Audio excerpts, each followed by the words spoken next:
everybody, welcome back to Let's Talk Toku. I'm Squall Charlson. I'm your host on this ridiculous Tokusatsu adventure that we were on. I'm joined again today by SteveSekai. Hello, I'm back. Are you tired of me yet? Yeah. I hope so. Wow. Can't get rid of him. It's true. I didn't say I'm tired of you. I was just trying to say something. I was trying to, Oh, I cut you off. I'm tired of me, but... We should have somebody write the dialogue for this show because I feel like we interrupt one another too much. And I want to just follow a transcript. I want to follow someone else's written word and then segue off of that and then watch the scripty go nuts on the side of the set. Just like, where is he? Speaking of scripts, though, isn't that almost what we're going to talk about today? Yes, it is. So today's episode is all about the story, the themes, the sort of kind of similarities between a lot of Tokusatsu shows, because even though you may have something that's crazy, like gimmicky, that just is completely different, when you boil it down, when you peel back all the little layers on it, it's pretty much the same story. We're not going to peel it back so far because there is that thing that says that there's only 7 stories that are ever written. Oh, yeah. And they were all done by Shakespeare. Yeah, that we're not going to go like that far into it, but we're going to look at a lot of the stuff that like you can see in Kamen Rider and Sentai. Like obviously the big one, anniversary seasons, like those are almost like one-to-one with one another. Just there is person or team, bring back old power, done. Yeah. Wait. It's funny, like speaking of that, like Kamen Rider Decade had this ability where he could transform into the previous riders. So then that season was okay. But then you have Kaizoku Sentai Gokaiger that comes in and does the exact same thing and does it so much better. Like it does it so much better than Decade. You think Gokaiger is better than Decade? I do, in terms of how they handled the anniversary aspect, how they handled, getting the powers. It wasn't just like, we have all these powers and I know what to do with it. Okay. It was like, we have all these powers. They're supposed to unlock something, but we don't know what it is. Oh, we have to basically figure out what each of these teams do, like what each of these teams represented before we unlock their power to unlock everything. The pinnacle of which is the Car Ranger episode. Yes. Marvelous when he's... Yeah, on the unicycle. Anyway, let's get back to our topic at hand. So we're talking about the stories, the themes, and sort of everything that kind of goes into a show, a movie of Tokusatsu. So this is kind of one of your ideas that you wanted to talk about. So where do you want to take it first? The original kind of basis for this episode was when I watch something like Sentai or Kamen Rider. I like to think about it in my kind of media studies brain of like, how is this story, or like what are the themes trying to tell the viewer? And so when I watch Sentai or Power Rangers or anything like that, it is all about teamwork. Like that's the core theme, is teamwork and working together with not only each other, but also technology and spirituality, depending on the season. Sometimes sexuality? Both. A Kamen Ranger? Yeah, okay. Yeah. Anyway, so you get that with Sentai. You get the teamwork aspect, and which was really big when it started. Of that era of Japan was kind of trying to reclaim that Japanese pride of we need to work together as a society to move forward after World War II and really try and industrialize. The problem that comes with that, though, is all of the villains end up being in alien force or some kind of outside force that comes to Japan.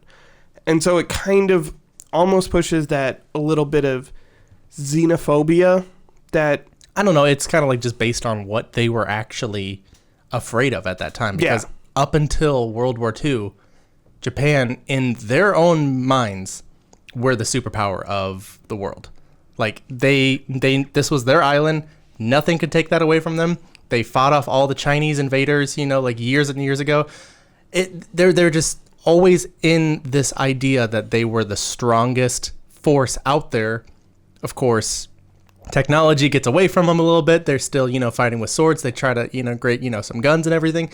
But World War II just kind of comes up on them and they're completely outmatched. And so I think that's a lot of what you find with like Ultraman is this outside force threatening these citizens on this island. You know, Sentai has a lot of that as well. So you get that, and we'll probably go deeper into that in a minute, but just to kind of like mirror it, when you look at Kamen Rider, you have almost the exact opposite. It's way more solitary. It's about one person or like maybe two people who are just kind of fighting around each other. It's not really a teamwork for the most part. You get this sense of all of the villains are directly tied to what the hero's powers are. Sure. And so it's all about... Or vice versa. Or vice versa. A lot of times it comes from that force, that enemy that they get their powers from. So whether it's that or it's using the same like gimmicks or... exactly. Mm-hmm. And so you get this sense in Kamen Rider of we need to start recognizing more of our own faults in ourselves, the society around us, humanity as a whole. The fault in our Kamen Riders. Oh my god. I want to put a little Photoshop right there of the book, but it's just got Ichigo's face and he's just crying. Side note, why do you say Ichigo? Ichigo. Like it's itchy. That's how you say it. It's Ichi. Why do you say Tokusatsu? I don't. Yes, you do. Tokusatsu. Lauren and I both watched it, and you were like, why does he say it like Tokusatsu? that? Hey, you come at me, I'm coming right back at you. Okay, it's because... Side note. Side note. It's because, like, I've been studying Japanese, and I had to get so into this sense of, like, trying to say things properly for the teacher that, like, when I read anything that is Japanese at this point, it just kind of naturally comes out like that. Like, I can still say karaoke, because that's old, but, like... Futon is... Futon? Yeah. Like that guy caught in my mouth. I'm in college and I sleep on a futon. Oh. But yeah, so I say tokusatsu kind of as you should if you were speaking... Well, as one would if you were speaking Japanese. I have an entire YouTube channel that just shows you that everything I say, even when I say it right, I'm wrong. So that is true. That is the problem with English-speaking people who do not speak Japanese, is that you are both right and wrong always. All the time. Yes. Because even if you try and say it Americanized, you're not saying it right because it's Japanese. If you're saying it more Japanese, you're wrong because you're a white dude. Why aren't you saying it like you would here? Yeah. I love when Japan like posts like pictures. Like I saw a picture today of like American, I'm presuming American cosplayers as live man. And I translated the text and I was like, look at these foreigners. They are foreigners, I guess. Yeah. You're right. And I guess this is like a season that was never Power Rangers. This is totally them just cosplaying something from Japan. Yeah, it would be like if you saw like Japanese Teletubbies. Like, oh, that's weird. So let's get back on track here a little bit. So with Kamen Rider, you're essentially saying that it's easy to produce one of these seasons. You would just have to follow a few steps like sugar and spice and everything nice, and there's a Kamen Rider. So what? Oh, I have a cool idea. Let's both come up with an idea, a really quick like little byline of a show, and then give it to each other, and then we have to come up with something bigger and better for it. Do you want to do that? Isn't that a great idea that Squall had? That Squall came up with just now? Isn't that incredible? We'll be right back after this.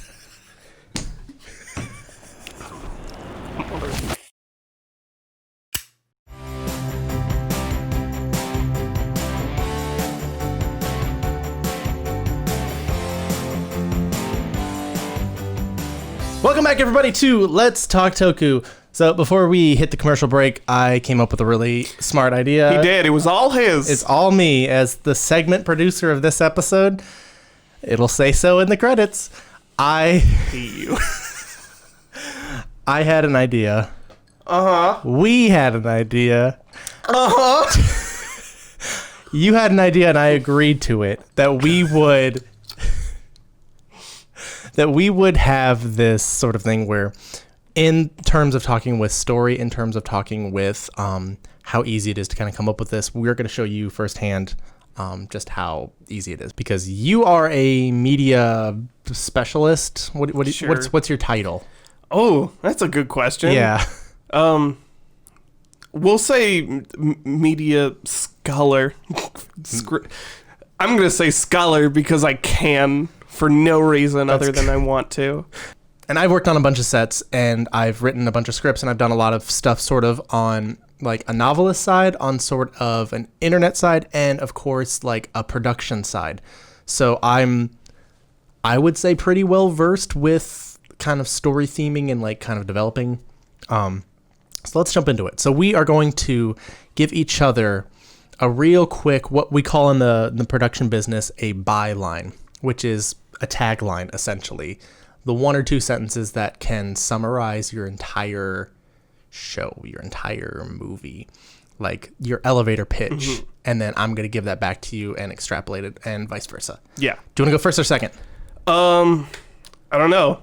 You want to go? Okay. I got one for you. Okay. I want you to develop here for me and for us an idea of a Kamen Rider. They're a noble family that pass on this belt and this power to one another. And the newest prince, as you will, just, easy for sake of it, like you would develop it into something that's not so dumb or cliche. But he is not wanting to accept this power. How would you pitch and develop that? All right. Okay, so it's pretty good, huh? that is pretty good. I had to like rack my brain, and I came up with, I was like, what if they just pass on the power? Yeah. Our hero is the descendant of some either we can go real crazy, kind of Lupat style, and be like King Arthur, like Excalibur became a belt, or we could do like oh, that's not bad. I kind of like that idea. Excalibur's a belt. Alternatively, you could keep it Japanese and say like, oh, I have a cool idea. Like it's a belt, right? Yeah. But anybody can transform with it, but only the worthy can pull a weapon out of it to fight with it. Oh, that's sick. Yeah. All right. We're going with King Excalibur Arthur? then. Okay. Yeah. There was actually a belt for each of the Knights of the Nine. Yeah. And so each of their special weapons is that knight's weapon. This is getting way cooler than I wanted it to.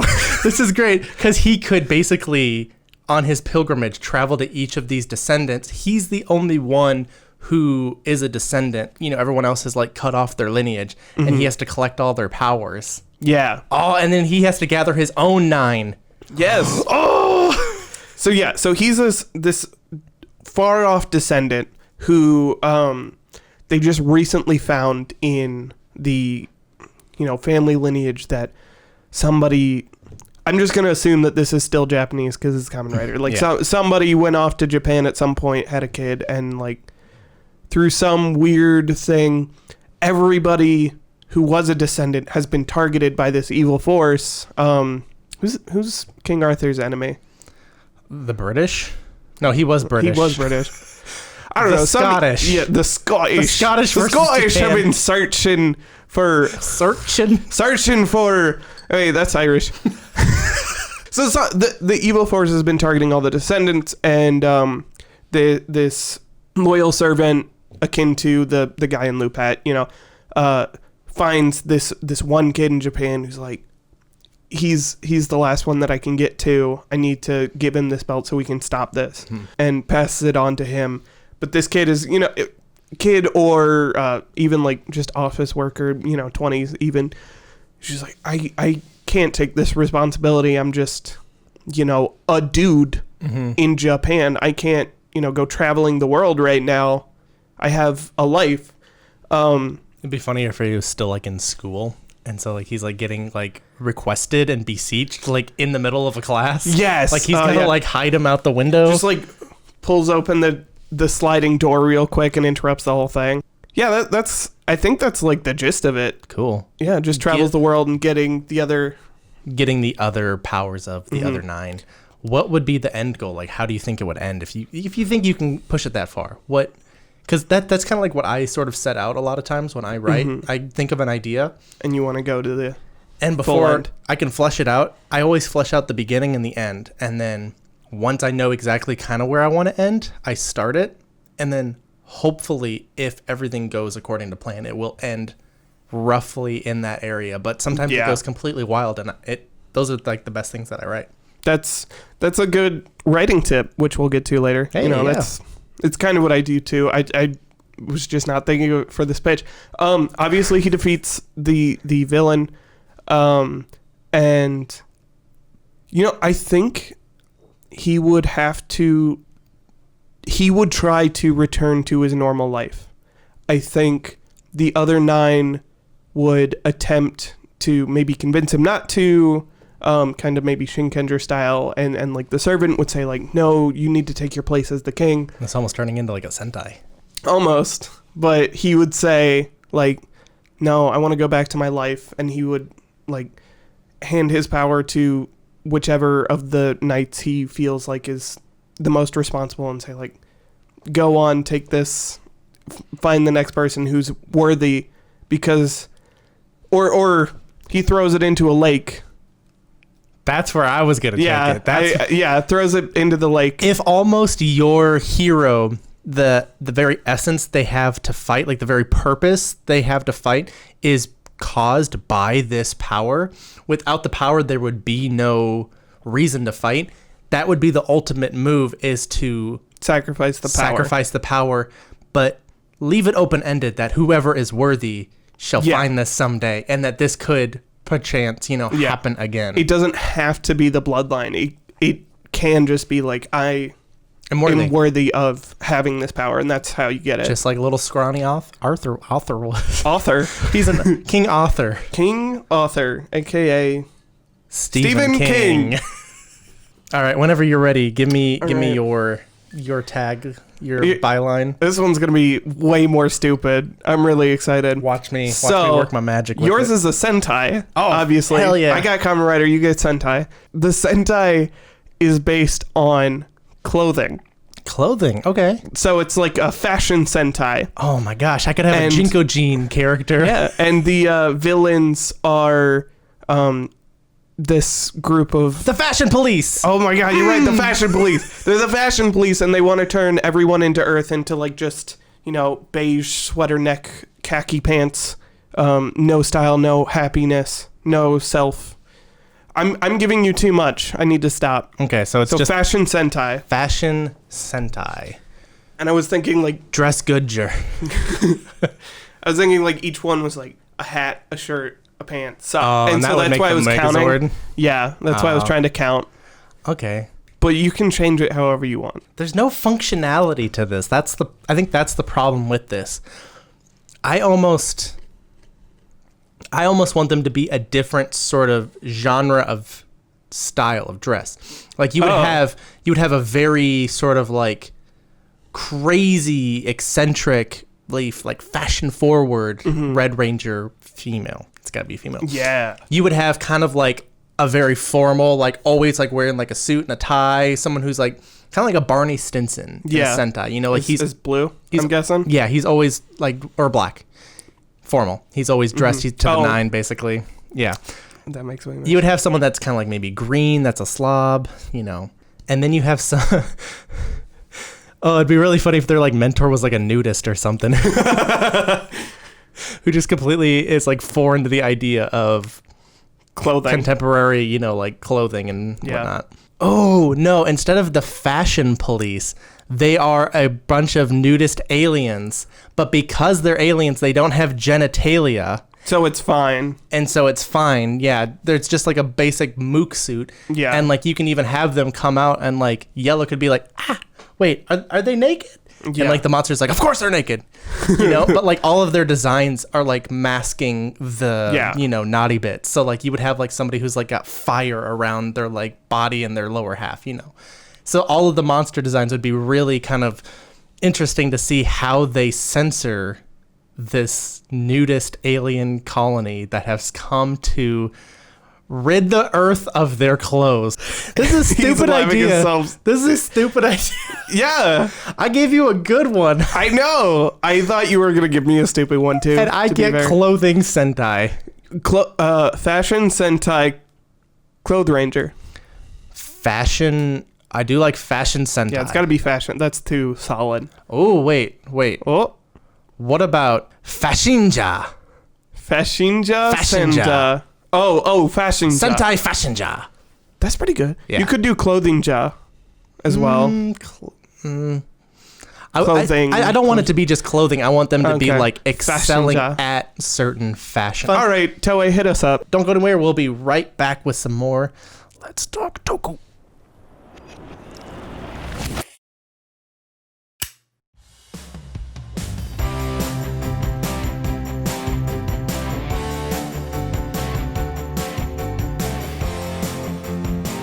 Hello and welcome back to Let's Talk Toku. What the hell? No.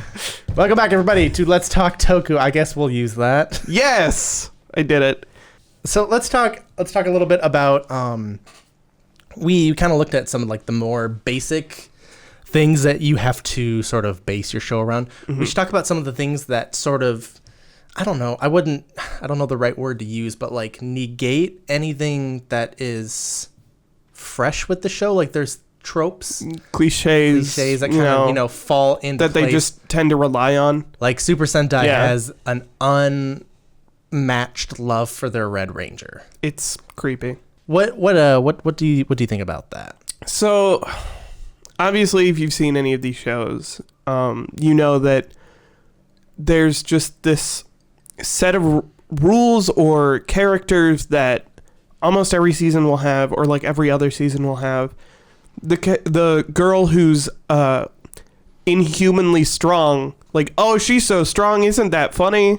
It's like, not after the 15th time I've seen it. And we both have issues with the over-reliance on, like, comedic relief characters in both shows. Yeah, like, on sort of the opposite side of the coin with Kamen Rider, Kamen Rider has very proficient, very... I don't know, I wouldn't say smart characters, but I say that they're written for a much smarter audience. They're written kind of to be more realistic in a sense. But then you look at some of the older shows, like they've been doing a little bit better with this, but like you look at like Kamen Rider Den-O, you have whatever his name is, Yotaro, the main character, you have his sister, you have everybody like on the train, but then there's all these other characters that literally do nothing for the show, and they're just there being funny. And Double is the same way. Santa Claus, you got or Walkerman or whatever his name is. Yeah. Walkerman. Yeah. Walkerman, yeah, who's just like, he runs a blog. And like, It never Double explains it. would have been so much better for me if it weren't for simply Akiko. She alone almost ruins the season for me. No. I cannot stand her. Akiko, like, without Akiko, everything would fall. But a lot of other characters in these shows Are just insufferable. sprinkled in. Like Hilltop from Lupin v Potter Ranger. He should have been so much more than he was, and it's so disappointing. You know why a lot of these cliches and a lot of these sort of reoccurrences are happening? Why? Who is this show geared towards? Children. How fast do children grow up? That's true. If you have a show that has literally the exact same character every 3 years, your main demographic is never going to know. Yeah. They're just going to fall in love with this one goofy character. Oh, I didn't like that character. But that character does serve a purpose to some extent. You look at everybody on Kamen Rider Forze, they're not all super integral to the story, but they still serve a purpose. They're still a sort of archetype of a character. Great ensemble cast. Like, it's a very clear example of like what this could have been. Yeah. Especially with O's right before it, like, was kind of building to that. It had almost none of that kind of comedic relief stuff that Double had. It was trying to kind of build more of an ensemble, but a lot of them kind of fall short, and then Forze really pushes it. Like 75% of everybody on O's falls short. Like they miss the mark. Like you want to really, in that very last episode when they're all reaching out for him, like you want to enjoy and like love and cherish this moment more, but there's just so many characters there that have done nothing. Like Date, Eiji, and Ankh are three of my favorite characters. Yeah. But like that's a Hina, Kogami's assistant who like shows up and shoots stuff. She's good for a laugh, but like I'd say those three characters are like the strong parts of that show. Luckily, they're so strong that, and like Date doesn't even really have like a character arc. He's just so funny and so charismatic the whole time. And I was actually going to mention So, if anybody remembers our episode where we talked about In the Shadow of the Big Three and we played that game. What is it from? He plays the next generation Uchu Keiji Shider. Oh, yeah, put that X right here on my face. Where you have to remember my demographic here. 3 episodes. Yeah. They grow up so fast. We can repeat the same games. The same nobody will know. Oh my gosh. Oh man. So the actor who played Date ended up playing Space Sheriff. Sherivan. Yeah. And I love that movie. I love his character because it feels like a lot of that same Date kind of personality coming through there. Mm-hmm. And that's his movie is a polar opposite to the Shider movie where it's like almost all comedy. And that works so well because it's geared toward it instead of having a serious story or like any story going on with comedic things trying to happen around it. Mm-hmm. And I think that's a lot of the problems that these shows have is that, you know, they try and throw jokes where it doesn't feel natural because like all of downtown is stone right now. Like people might not be alive anymore. Oh, I thought you meant like stoned, and I was like, no, where are you going? No, like they've been this? Turned into stone, like the city's flooding. Let's have a goofy moment where, like, I don't necessarily chalk that up to like anybody's fault except for the writer, and a lot of times there are outside writers who aren't the main writer, or a main writer will have a joke going that none of the other writers are like attuned to, and so they just completely ignore it. And then when it comes back to that, like when that guy or girl writes another episode and they try to inject that humor again, it's just like, what?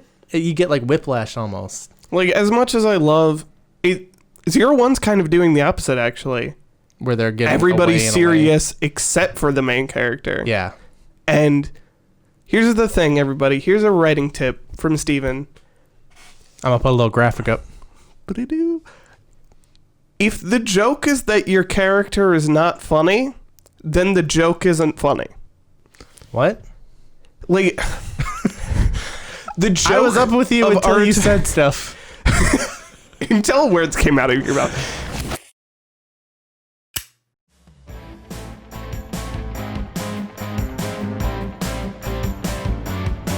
Because it's a week-to-week show, that you go so out of wherever, you just kind of keep following this lead. Sometimes you can ring it back, you know, go back to your original line, but it's its own thing almost. Yeah. You can't really control it. And so to kind of pigeonhole it to this ending, it's really frustrating as an author, as a writer, as a reader, as, you know, someone who just watches this, you know, who has any sense of structure. You're just like, I don't know.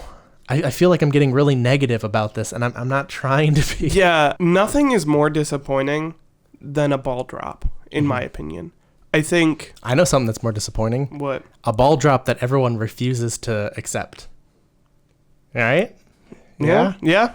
I think the thing to keep in mind and remember here, anybody who just may take the wrong idea with kind of where this conversation's gone, is like, we are so enamored with these shows. Like, this is almost like embedded into us that when there's a good show, we are so happy, we are so excited, we are so supportive, and to have it just not live up to everything that it can, it's just really hard, I think, for us, and I think a lot of you watching may have experienced the same thing.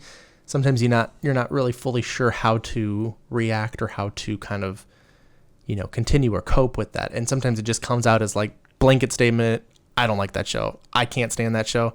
But like, you know, you really do appreciate the ones that get it right, and Kamen Rider gets it right most of the time. Sentai really sticks the landings. I know you haven't ever seen like a full Sentai, it's been a while, but don't mean to call you out, but but Sentai really does stick the landing, because I showed you the ending of Resha Sentai Tokyuger. Yeah, and solid ending. Having never seen probably more than 5 or 10 episodes of that, you were tearing up. Like, a little bit. It's a really good ending. It's so good.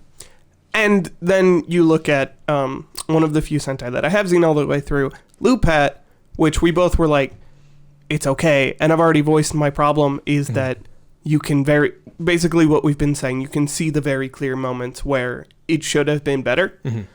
And like, I don't want people to take away from any of this that like, oh, we hate these shows because of it. Like, if I were allowed to adapt a season of anything, I would want Lupat because I want to do it the justice that concept deserves. Right, like some of the most mishandled properties could have a redemption. Like, I know a lot of people don't like Go Onger, but Go Onger had a great revival with Power Rangers RPM. RPM's incredible. It's one of the best seasons. Yeah.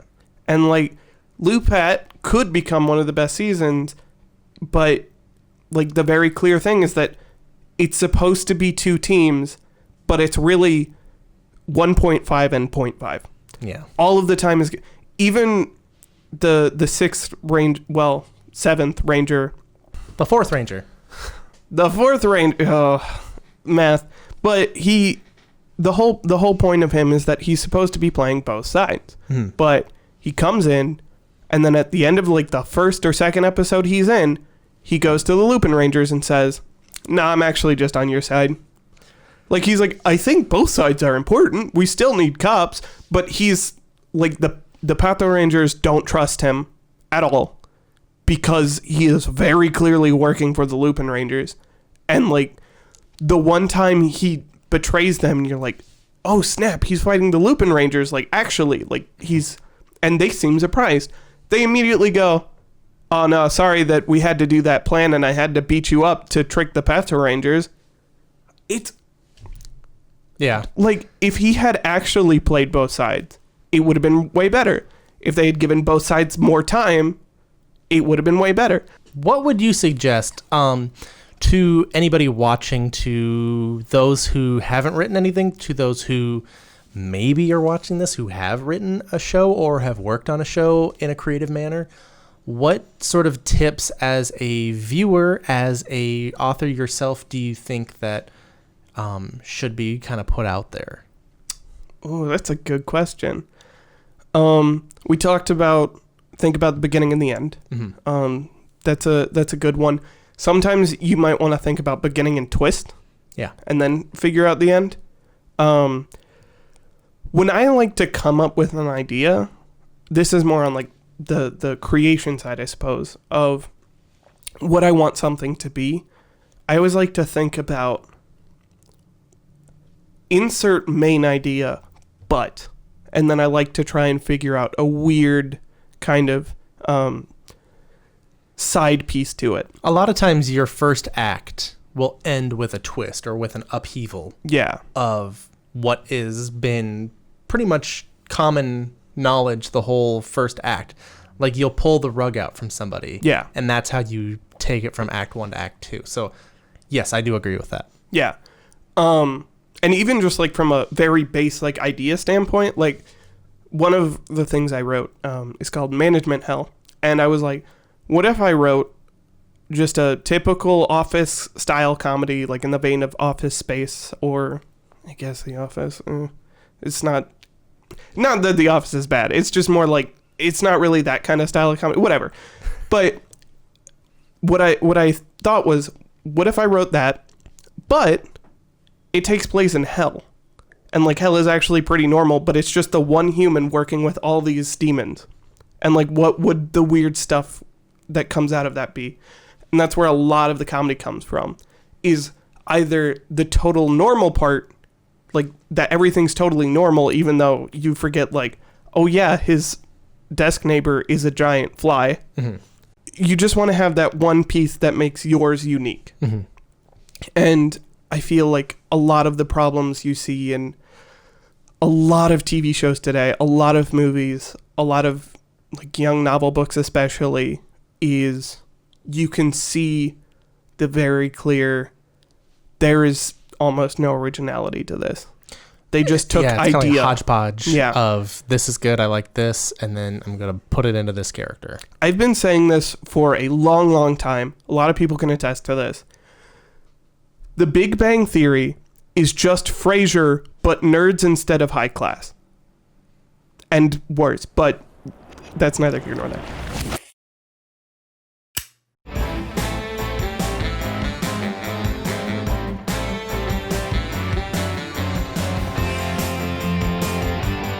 I think another thing that you could probably add on to that is with not necessarily with originality, because I feel like to go out to write, whether you're writing a book, whether you're writing a script, takes a lot of discipline, takes a lot of work and a lot of skill in some capacities.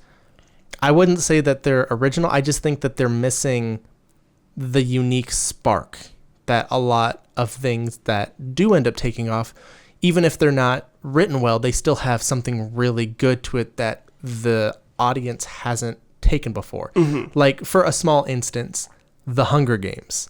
The Hunger Games, to anybody who has ever seen or read or flipped through a manga at Barnes & Noble of Battle Royale, knows that that is exactly almost 100% of where that story comes from. But the thing is that Battle Royale is such a niche thing that it has not been until, a couple years ago brought over here for distribution on DVD and Blu-ray. It hasn't really, had this huge, back in 1999, it was like one of the biggest books in Japan that ended up getting it a movie almost the exact same year, which then won the Japanese equivalent of the Oscars for Best Picture. Yeah. You have all of this, and it's been trying to come over to America so many times. And what always happens, there's a school shooting, there's some sort of massacre, there's some sort of sadness that happened because of violence, and the movie gets shut down.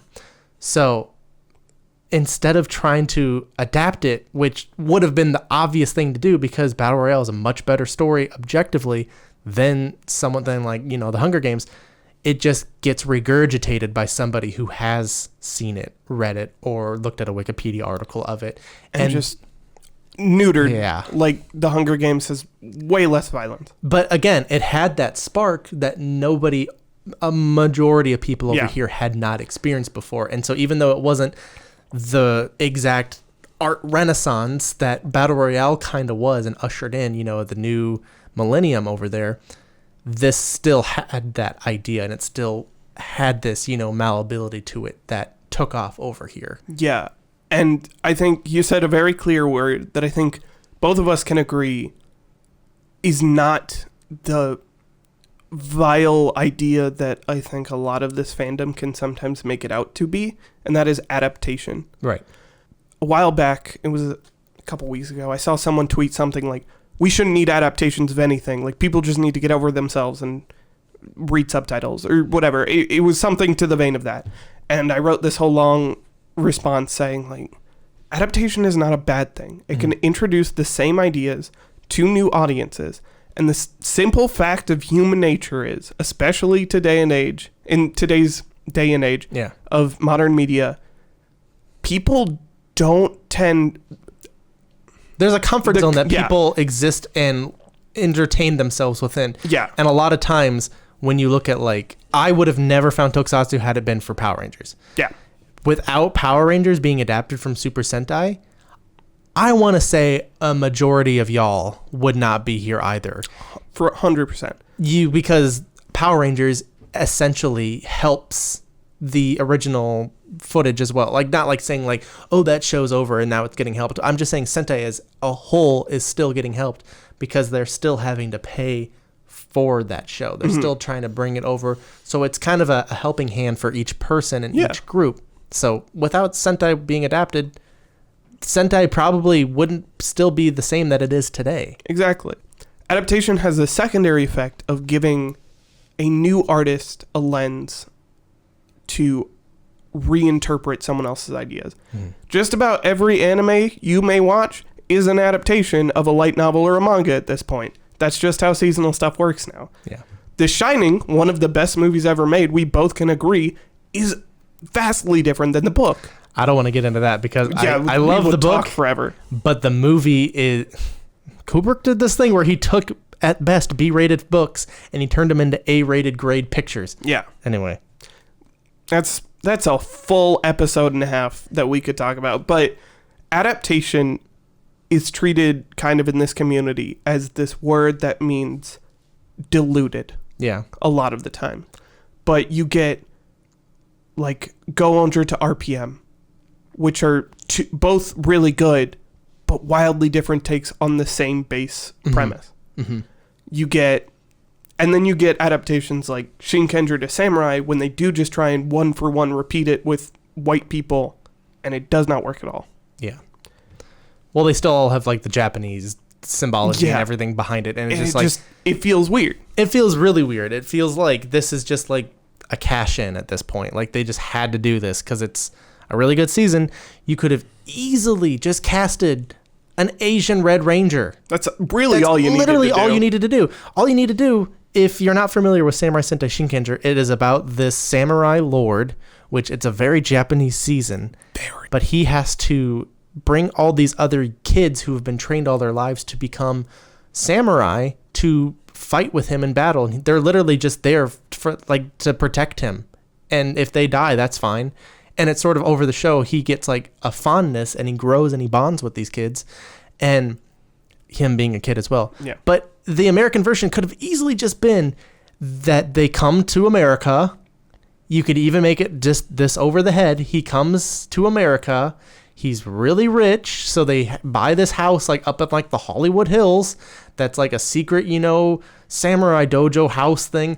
And he's trying to fight this battle all by himself because it's come to America. And it's their problem now because he got it away. The family, didn't think that this was a thing. And so he has to go out and basically like Zordon, an Asian Zordon, walk the streets of this city and find 4 people to help him fight. 4 Americans. Yeah. Americans, New Zealanders, to help him fight. That's right there. That's your show's already better. Yeah. And it's just like, when it comes to writing, I think I don't want to like get on a podium and just say like, you guys aren't good. I'm not trying to say that at all. I'm just trying to say that there is so many ideas, there's so many things, and I think a big thing that kind of, instead of poo-pooing on the writing or anything, a lot of it comes down to producers as well. For sure. People that have the money, people that are in control of it. And I think maybe this does come down to the writer again. If you, as a writer, can't come in and explain why this needs to happen, why this is important or imperative to the story, and it gets changed and it makes completely no sense or it completely dilutes whatever you're making, that's on you. Mm-hmm. A lot of producers I have worked with are super firm. They're like, nope, no amount of talking will change it. So I take the same idea and I redo it in a different way to see if there's any give or pull. And sometimes I have gotten through and I have been able to change it to something similar to what I wanted to do, or at least just get it completely off of the track that they had put it on. But I think a lot of it also comes down to that. But yeah, that's all that we have for this episode, you guys. Thank you everyone for watching and tuning into another episode of Let's Talk Toku. I hope you enjoyed this. We will see you all on the next episode, if it's not canceled. Hit us up on Twitter for writing tips.